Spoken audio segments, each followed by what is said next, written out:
Hey everybody, Jason Bermas here, and what you're about to watch is part of that second hour that we do over at redvoicemedia.com/Jason or /uncensored. That really does help support the broadcast at only $10 a month. Now remember, you can listen live for free, and every 2 weeks, the whole hour is free over at redvoicemedia.com. But for those that just want to, hang back, I get it. Look, I'm trying to put this information out for everybody, and that's why we make it free. So I hope that you enjoy this sample of the second hour, and if you do, consider supporting the broadcast. The links are down below. I love you guys, and enjoy. So let's just do it. Let's just go right through it, because we left off on page 35 of 113. And once again, this is the blueprint for the technological takeover of the human species on behalf of a predator class. So, carbon nanotubes. All right, they're talking about essentially technology that will revolutionize warfare, amongst other things. That's why they're talking about armor. That's why they're talking about its weight. They also talk about its sensibility to temperature, okay, low energy, and how it can be used in computing, etc. So this is part of that nano revolution in the tech industry. Again, this is a 2+ decade old document at this point, okay? So, revolution of the power generation and storage opportunities. Now, here's the thing.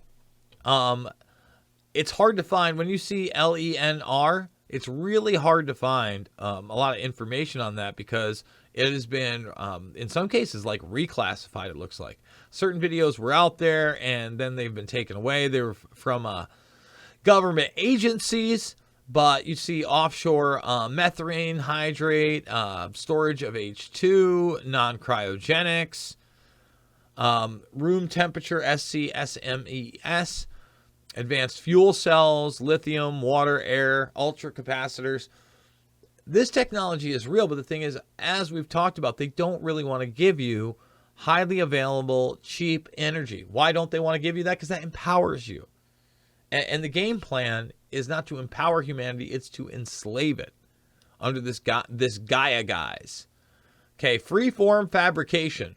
This is like the 3D printing on steroids. Powder wire metallurgy using robotic magnetically steered electron beams to create accelerating local melts, grow instead of cut. No fasteners, no strong backs for fasteners. So this is, again, it gets 3D printed altogether. And I've played that clip of the woman from Rocketdyne in 2016, right, discussing this type of technology and saying, some of it's still classified. But again, think of 3D printing with materials you could only imagine. Nearly infinite fatigue life. Excellent metallurgy. Now, you think about UFOs. And again, we talk about different types of propulsion systems that have largely been hidden from the public, etc. And it's this type of quote-unquote metallurgy that is usually reported on when you get a crash site. Ask yourself, if they're putting this on paper in 2001, how long have they had that technology? Repairable metals at lower weight than far more expensive composites.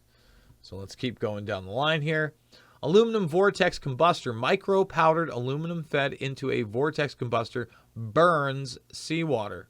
It provides AIP with high energy density, efficiency for inexpensive, basically this is inexpensive energy.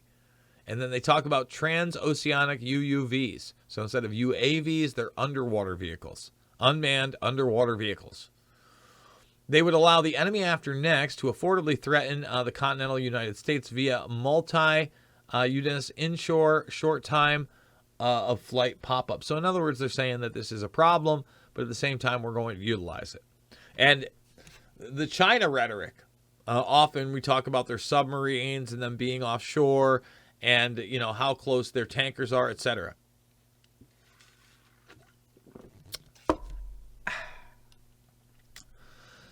The new sensors, LiDAR, 50% efficiency via SC optical amplifiers. Also, femtosecond lasers, molecular and biosensors. We talk about the Internet of Bodies all the time.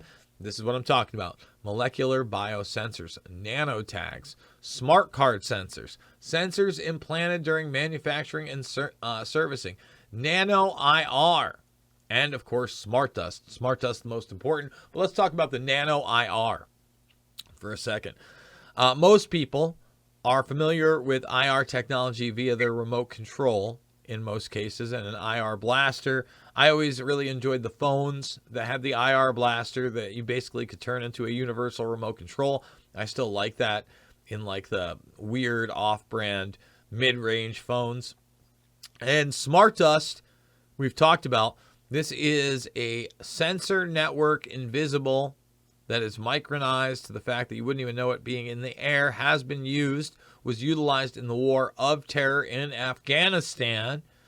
And after it's utilized, you get this feed that looks something like the Batman surveillance system from the Christopher Nolan films. Again, you think it's science fiction. They put it on paper in 2001, and it's again really hard to find any kind of papers on smart dust, but they're out there, and you can read them, and it is real. Smart dust is cubic millimeter or less combined sensors, communications, and even power supplies, and it floats in air currents. The nanotags placed on everything and everywhere. Everything and everywhere. So this nanotechnology, they plan on putting it what? On everything and everywhere. You're part of everything and everywhere, by the way. Identification and status info, and again, that's part of you also. And my favorite, co-opted insects. So you can, and why don't we do this one live? We can do this one live.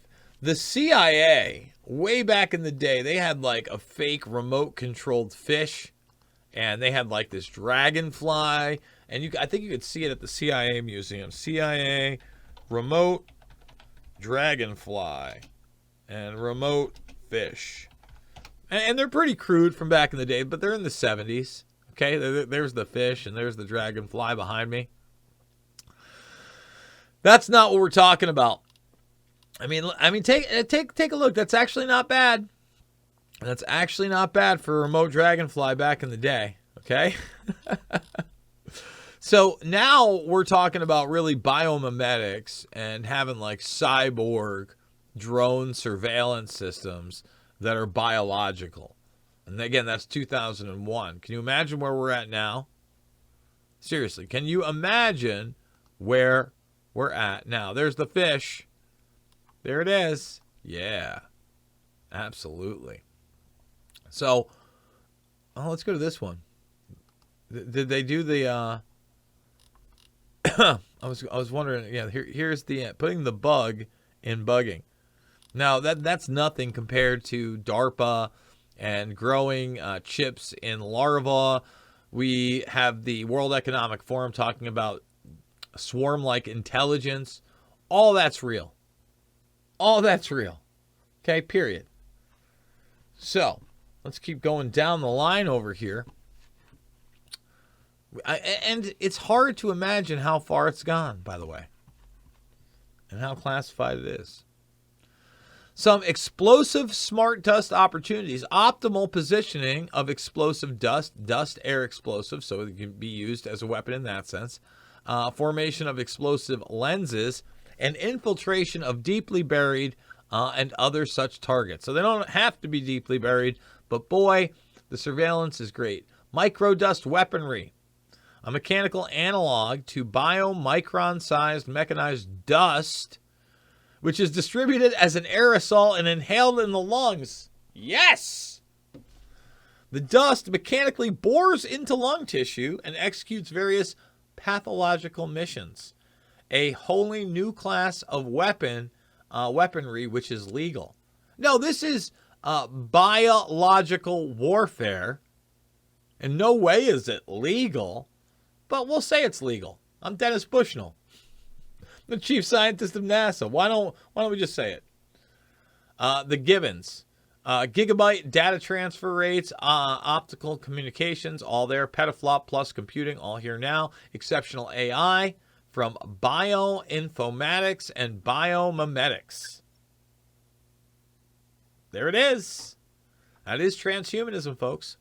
Wondrous, ubiquitous land, sea, airspace, metaphysics, hyperspectral sensor swarms, military and commercial and scientific. Hyperspectral sensor swarms. Survival requires the dispersion, size reduction, and concealment. And then robotic swarm technologies, primarily commercial and endemic worldwide. The drones are coming. The drones are coming. Assumptions for combat in 2025. And by the way, it says agreed upon. That should tell you something. That should tell you something. Again, just from what we've negotiated via nuclear warfare and obviously space warfare, there is agreed upon rules. And here are some of them. The proliferation of TBMs, IT, precision strike targeting, ubiquitous microsensors, camo, spoofing, robotics, and biological chemical munitions. Yay! We've agreed on biological chemical munitions. And you know what? People should have known this when we were basically just littering the Middle East with uranium. Just not caring at all. Doing it big. Doing it big. You don't think they'd put worse out there? You bet they'd put worse out there. Logistic assets highly vulnerable in or out of theater. I mean, depleted uranium, guys.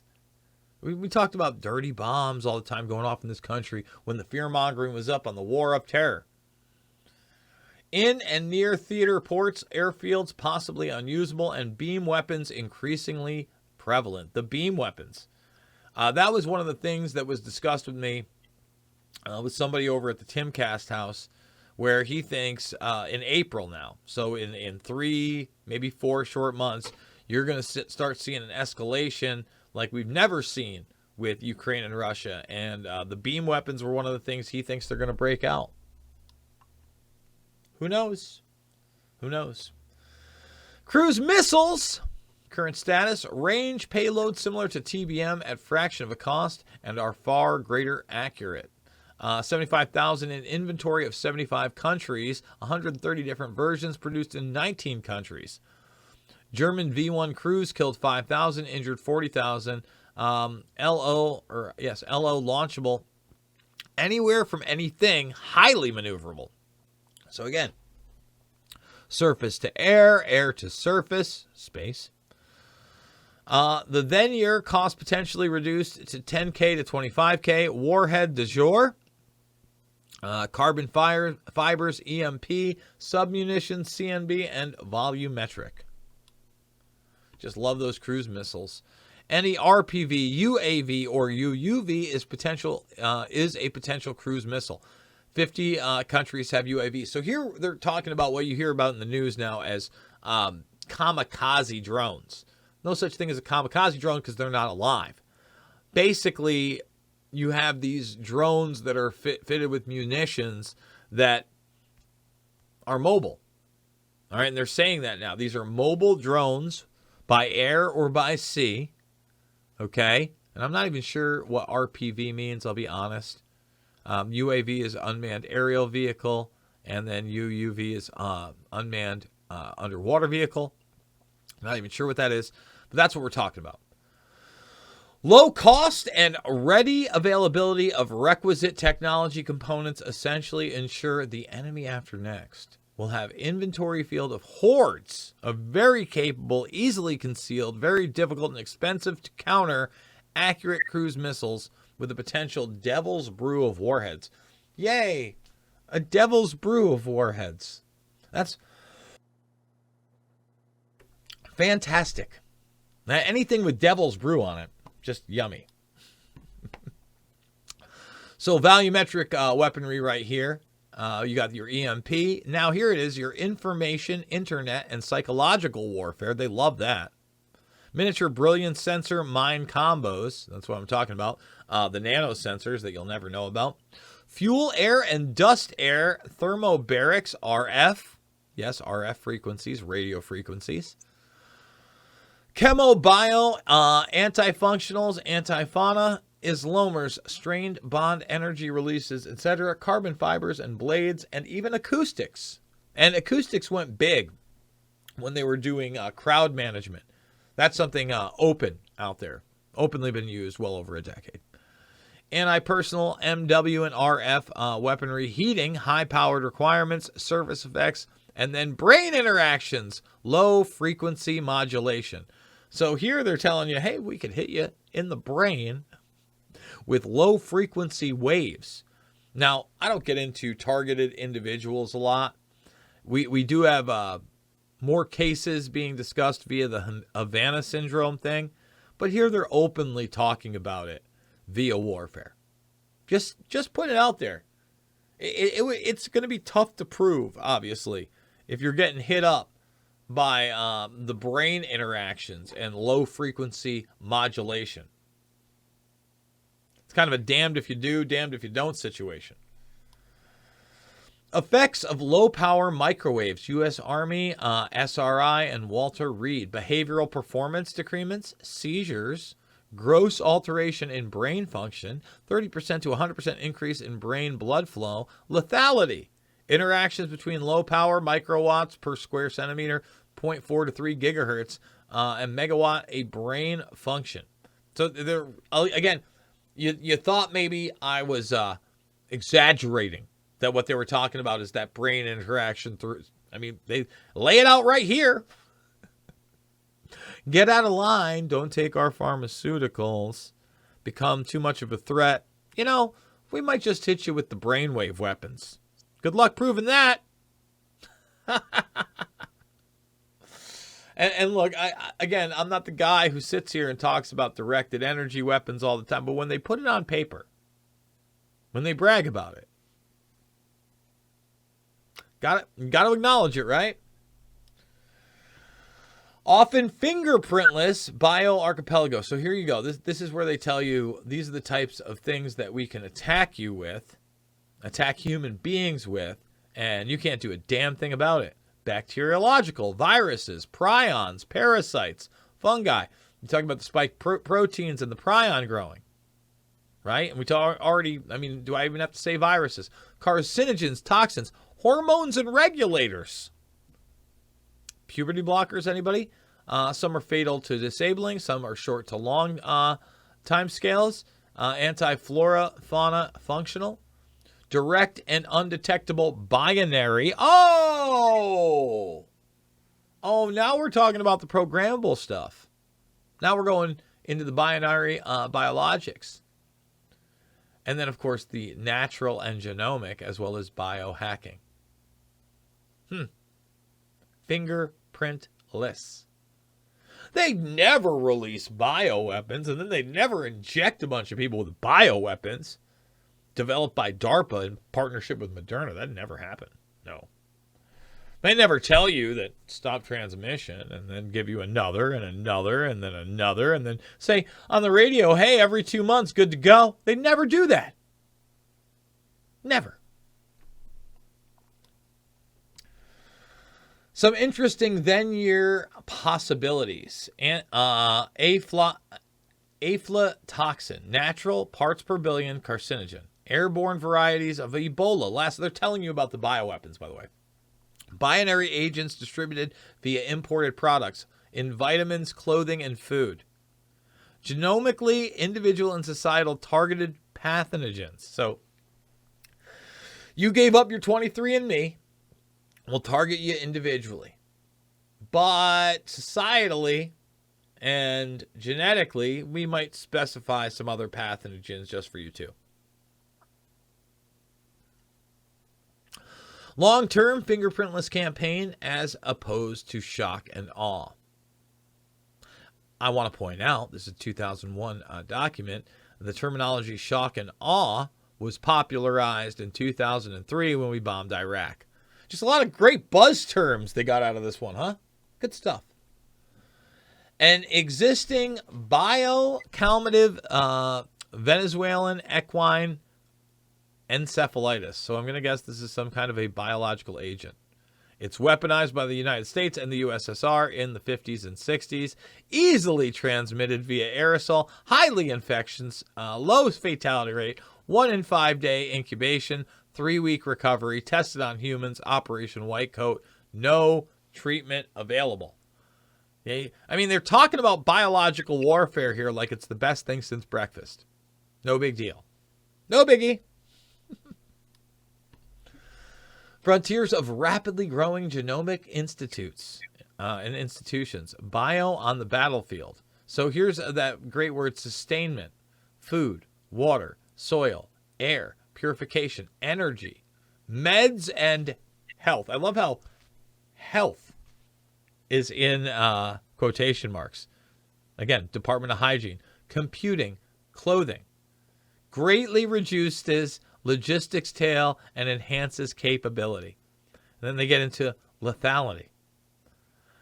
Capabilities enhancement, armor, concealment, living camo, sensors, bioweaponry, anti-personnel functional, biovirus into biocomputer, explosives, and N2 fixation grow overnight. What is apparently legal? Legal? What can we do to people? Well, microwaves are legal, RF anti-functional and anti-personal weaponry, chemical anti-functional weaponry, legal, chemical psychological effects via sensory organ weaponry, e.g. smell, legal, chemical personnel incapacitation weaponry, non-warfare, e.g. hostage or terrorism only, psychological warfare, always legal, acoustic weaponry, legal, mechanical microdust, legal. Future non-nuclear explosives for volumetric weapons of mass effect. Okay, so this is outside of nuclear. Metastable interstitial composite, MIC cubanes, order of 6 times that of TNT. Fuel air dust explosives, 15 times that of TNT. Strain bond energy releases, 100 times that of TNT. Hafnium isomers in the order of 1,000 to 100,000 times TNT. And then atomic boron, carbon, and hydrogen are under that. High energy density materials, power, explosives, propellants. Tetrahedral, atomic, metastable, metallic, isonomers, antimatter. LENRS, antimatter. Again, try, you guys look up LENR because, again, there's some stuff out there, it's above my pay grade. Anyone wants to talk Leonard technology with me, that'd be great.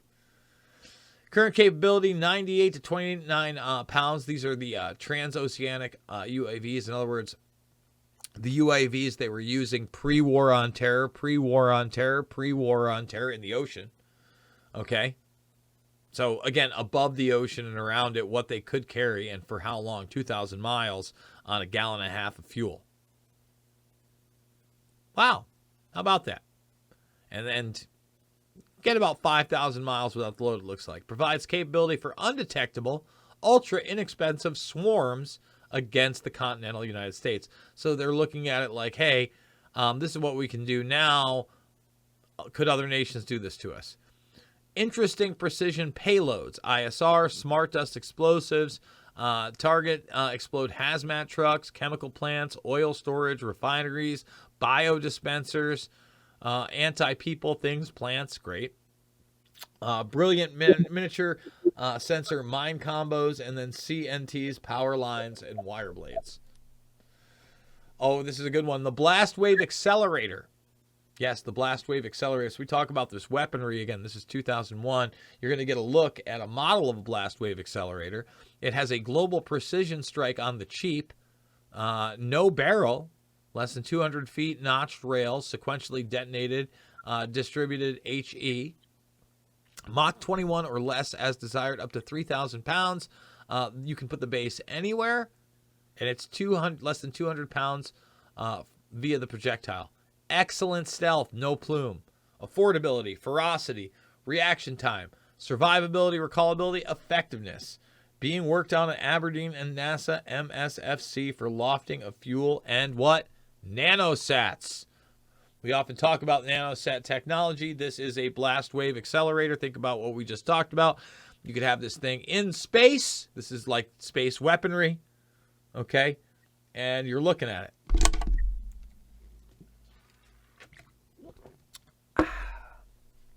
Page 60 of this bad boy. Page 60. Not even, no, I guess we're a little bit over halfway through this document. Slingatron for global precision strike. 10 kilogram projectiles up to thousands in a minute. Global or less range, $20 million device. Whatever, we just print money. Mechanical on-the-ground propulsion via gyrating spiral guide tube. Okay, there it is. A multiple hula hoop. The poor man's global precision strike takedown weapon. Poor man in quotations.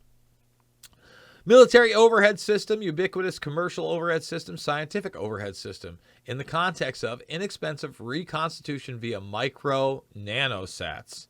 Optical communications, GPS. Ubiquitous and inexpensive UAVs and hail adjuncts. Talking about total surveillance. An example of a potential competitor military, surveillance, intelligence, target, damage assessment, utilization of international scientific global change program. In other words, what could China or Russia do in the future? Extensive, increasing international assets, land-based, shipped aircraft, conventional, hail, spacecraft, dedicated to measuring on a global scale details of land, atmospheric ice, ocean, biota status dynamics to understand total Earth system and effects of human on the global environment. Extensive, magnificent, often redundant, wide coverage, and detailed instrumentation suite, imagining radars, SARs, LIDARs, radar elements, laser altimeters, radiometers, scatter meters, spectro sensors, IR sensors, magnometers, etc. Terabytes plus of data achieved, readily, publicly available, increasing in near real time. It's true. That's here now. Sample measurements include, I'm not even going to go all through those, aerosols. So in other words, all those which are elements and basically like air. And then we get to aerosols, wind speeds, vector profiles, vegetation types, temperature profiles, humidity profiles, soil moisture composition, snow cover, depth, moisture content. Basically, they're saying biologically anything. Then they get to gravity fields and gradients, etc., and oceanic waves, cloud distributions. This is geo and bioengineering at the end. Okay, just putting that out there. Global targeting capabilities are a given. Major issue is legs range for increasingly miniaturized, affordable payload systems. Range enhancement approaches. Air breathing or water breathing to the first order doubles the range. Initial boost for cruise, aka the blast wave accelerator. HEDM fuels, atomic, carbon, isomers, drag reduction, wind friction, waves, etc. And then hypersonic maneuvering boost glide. Always so worried about that, the hypersonic weaponry. So you look at this, a summary. Major influences of the IT bio nano upon future warfare. You got the what? Miniaturized network of multiphysics and hyperspectral sensors. You have the robotics and automatics in the large. That is the automation we constantly talk about everywhere. You wonder why they don't care so much that we're not meeting our recruitment requirements. They don't plan on the military being much human much longer. Long-range precision strike targeting, and then, of course, again, information, internet warfare, psychological warfare is big. Mini, micro, nanosats, and cruise missiles, as well as UAVs. Those are in the real right now. Yeah, they type in CubeSats, nanosats, learn about Starlink, learn about Blackjack, etc. And then, of course, binary biological weaponry. Gain of function, a.k.a. biological warfare. right there. And then miniature ubiquitous, quote-unquote, smart minds, little explosives. Increasingly critical human limitations and downsides. Oh, see, this is it. We're bad. We're the bad guys. We're large, we're heavy, we're tender, we're slow, we're gooey. We're the flesh. We require huge logistics to train, i.e. humans have rapidly decreasing to negative value added. I mean, let that phrase right there sink in this document. Humans have rapidly decreasing to negative value added. Humans suck. Oh! When you try to explain this to people, and they say, you're nuts. They never say, they're saying it about human beings 20 plus years ago in a warfare setting. We're large. We're heavy. We're tender. We're slow. Physically and mentally. We're just dumb. We're not strong. We're not great. We require huge logistics to train. You know, let's really do something about these human beings. You can't make this up. So robotics in the large, it saves lives. It enhances affordability. It redefines the risk-threat environment and enhances effectiveness. So the unintended ones, munitions, sensors, platforms, air, sea, land, right? UGVs, that's the land. Think about in Israel where you go through checkpoints and you have an automatic gun that's not manned by a person, but it sure has munitions in it. And there are unmanned and unattended sensors that are deciding whether you get shot in the face or not. That's what they're talking about. Logistics, spoofing, obscurance, RSTA, including NBC, whatever that means. Defense across the board, including counter, recon, and ambush. Offense, obstacle breaching.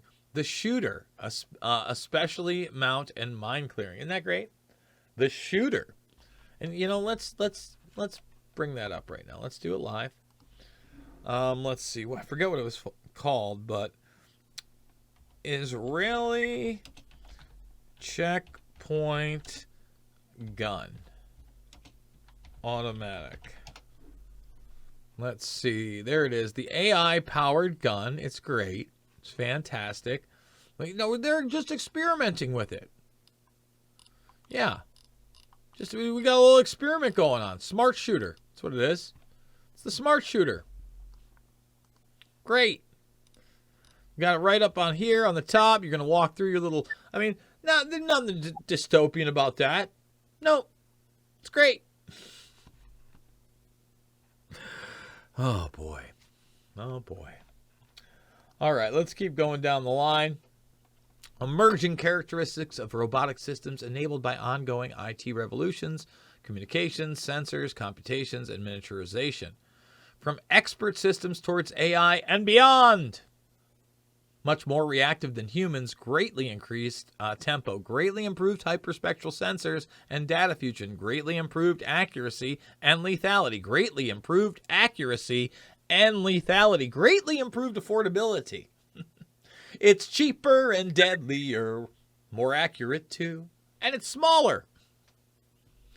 It redefines risk, minimal casualties, salutes CNN syndrome. Oh yeah, they talk about CNN syndrome in here. I don't think we've gotten to CNN syndrome, but that's the manipulation of you, okay, via the media after the first Gulf War and how they're going to utilize that in psychological warfare, so you'll accept the robots because of the minimal casualties. Greatly reduced logistics. Robot intelligence, 2 flavors. Traditional AI, rule-based, and then experiential, behavior-based, neural nets, other soft computing. The combination of these is current best bet per Moravec to produce artificial cyber life, which will possibly to probably be sentient, but will not be anthropomorphic. So, right here, telling you, yeah, we're going to create consciousness. These entities that Kurzweil has talked about, Okay, that's a reality. And they're going to be, quote unquote, sentient life. Lovely. Because we're icky, gooey, weird human beings. That's why.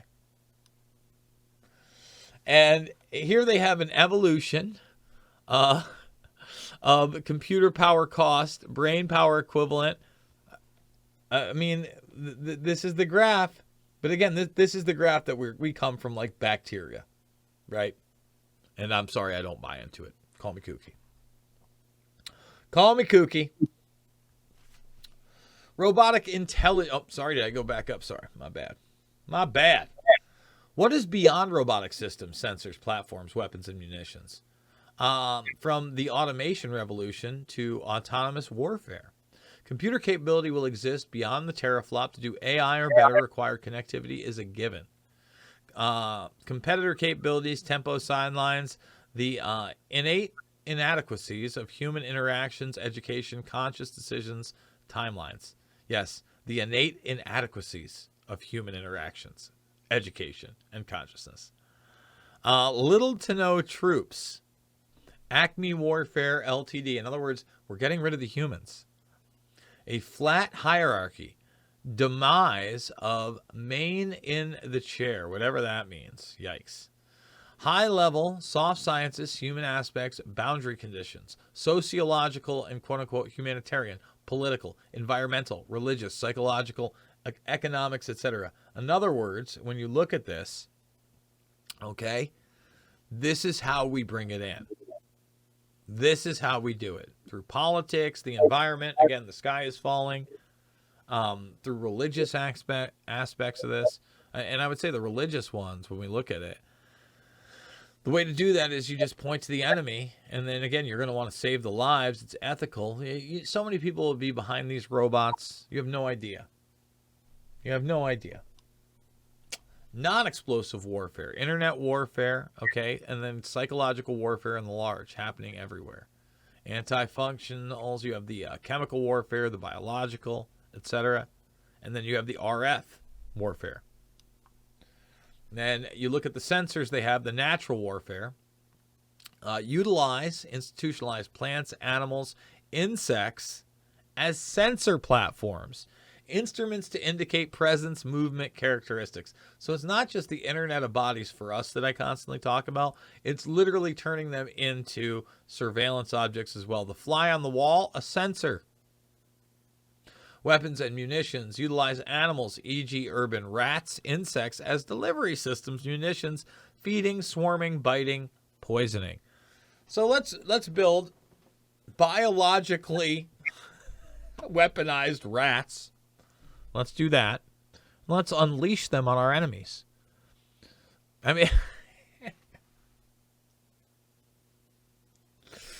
this thing is like something out of a Bond movie. Like throughout the movie, and you want to know their plan, you cut to page, 72 or 14. It's right here, and and it's happening. I mean, this is the blueprint. I say it again and again and again. Utilize institutionalized explosive destructive capabilities, e.g. offshore methane hydrate dams, etc. Characteristics, future emerging sensors, munitions, weapons, and platforms. They're inexpensive, numerous to hordes, clouds, swarms. They're small, they're light, they're ubiquitous. They're readily available, largely ComTech, long range, volumetric, or precise, and both explosive and non-explosive. Smart to brilliant. They love it. Potential future orders of magnitude increases in overall weapon effectiveness, availability at orders of magnitude reduced costs. Biological, chemical, molecular, nano computing. Yes. Ubiquitous optical comms. Yes. Micro, nano, ubiquitous sensors. Yes. Bioweaponry. They put it there. They put it there. Bioweaponry. Not just gain of function. Bioweaponry. Cooperative swarms of cheap, small weapon sensors, volumetric weaponry, and then cyber artificial life beyond AI.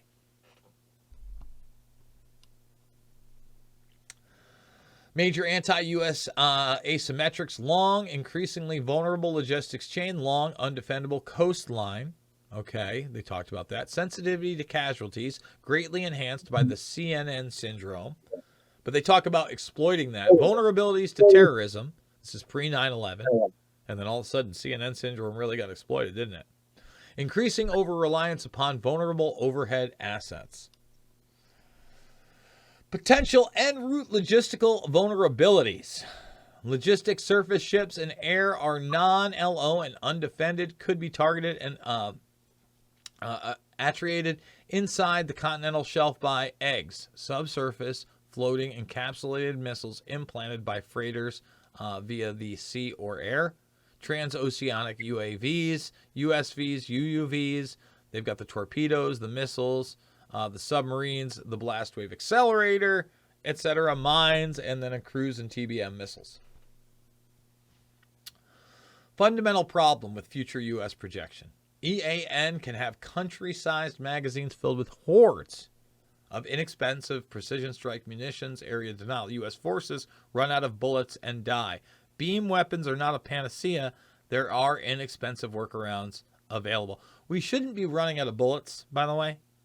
And, again, this is more of an excuse to what? Fund the military-industrial complex, fund these programs, and really strike fear into those that would go against it. Deep water subs with large loadout.